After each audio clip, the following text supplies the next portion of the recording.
Tasmeen, this is the first time that I have heard peace and quiet since I put up shop here at 5:30. 13,000 books are at the center, and that's thanks to a local book drive. Hagerstown Police relies on the community to be observant. They advise citizens to report suspicious activity to law enforcement, but never to approach the individual. All of Jill's pizzas are named after one of her 8 siblings.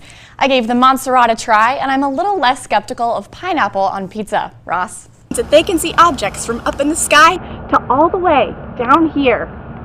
Now, officials I spoke with today told me that the amount of people who did not vote in the 2016 presidential election could have outnumbered the popular vote itself, making today's message even more important.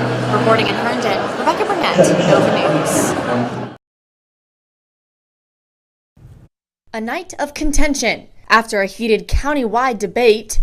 I am here tonight because no other family should go through what mine did, and no children should go through what I did. This board should not support and promote students being taught something that is untrue and inconsistent with human biology. The Fairfax County School Board voted yes to implementing a new sex education curriculum that will include issues involving LGBTQ folks. These recommendations are based on best practices in science.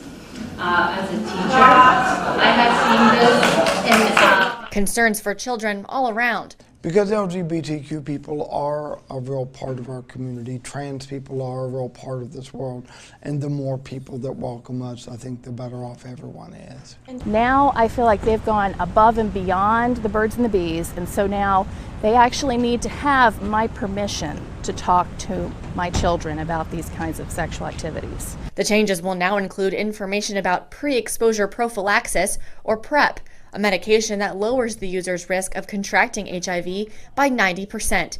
The curriculum will also refer to gender as biological sex as opposed to sex assigned at birth. I think we find common ground in that we want all children to be safe, and we want all families to stay together and to work well.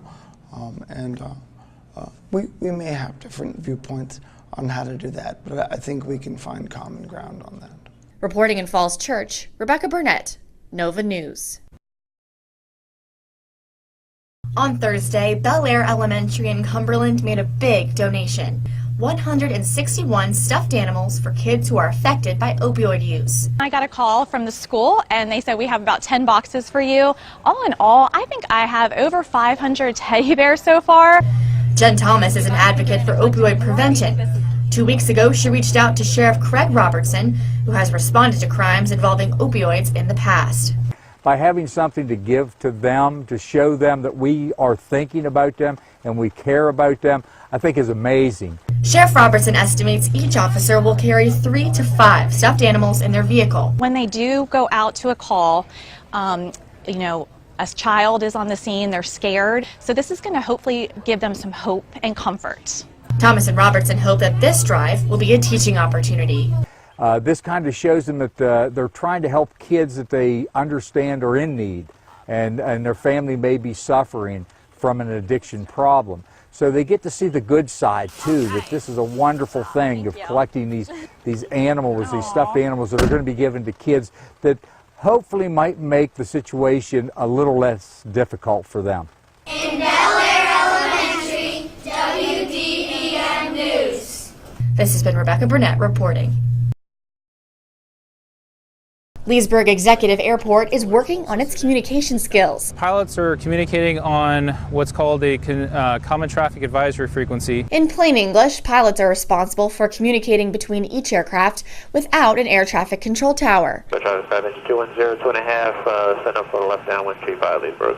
A lot of airports in the U.S. work like this, but because it's close to Washington, D.C. This is a really prime location for people to want to fly into and stop in and visit. Leesburg Executive serves as a reliever airport for planes that would otherwise be flying into Dulles or Reagan National. For 2 years now, the airport has been testing what's called a remote air traffic control tower. It's an exciting new technology, already in place in Europe in a few locations. On Monday, the airport will start operational testing and will run full-time. It's really very innovative and really cool, and we're very excited to have it here. 16 cameras keep track of the surrounding tarmac, which means that they can see objects from up in the sky to all the way down here. We're hoping to show the Federal Aviation Administration that this equipment can be certified for use in other airports in the U.S. Reporting in Leesburg, Rebecca Burnett, Nova News. From April to October, Prince William County's Marine Patrol Unit grazes the Occoquan and Potomac rivers. We're out looking for possible intoxicated boaters.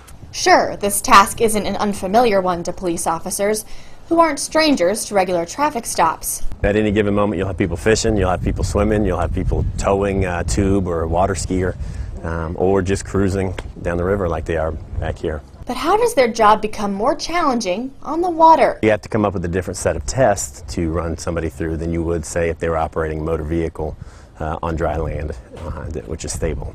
The national nonprofit NASBLA, or the National Association of State Boating Law Administrators, produce sobriety tests which can be administered in the seated position. It's hard for us to do walk the line or one-leg stand on a vessel because of the rocking tendencies. This is a more objective way of assuming a boater's inebriation. First, however, the police have to get access to the vessel. We look for any type of violations that we can see, which would give us room to stop and talk to the operator. When we get access to a vessel, what we're looking for is a safety inspection. A complete Virginia State vessel safety inspection ensures the boater has life jackets and a fire extinguisher on board, for example. The primary thing out here is making sure people are safe. A lot of people will spend a lot of money to buy a boat and not follow some of the simple rules. Reporting in Woodbridge, Rebecca Burnett, Nova News. Meet Jada. Her favorite color is pink, she likes to crack jokes, and she loves a good bouncy house. And this summer, she's going to camp. I was searching for some place to help us, to help her. Thanks to a GoFundMe created just 1 month ago, Jada Stepp will be going to a summer camp with other kids like her with cerebral palsy. Born at just 1.5 pounds, Jada was adopted at 7 months by Jeanette and Stephen Stepp. It took some convincing. I did not want a baby, but it was like something just leapt in my heart, like, I think you're right. The pair had fostered teenagers for 15 years. The first impressions were scary because of all the equipment that, it was like, I don't think we can do this. But it didn't take long before Jada had her daddy wrapped around her finger. Can you tell her whose girl you are? Daddy's girl. Daddy's girl. Yeah. Jeanette and Stephen taught their daughter how to sign, but with a new app, she's able to voice her opinions. Jada, do you love your mommy? Yes. Do you love your daddy? Yes. At camp, Jada will have more practice with the app. Her parents hope she'll go to college or technical school one day. She might even have a go at a news career. She's like, where's the camp for one of those? Yeah, really. But for now, Jada is happy and healthy, and that's all the Stepps could ask for. Reporting in Martinsburg, Rebecca Burnett, WDVM News. Thank you.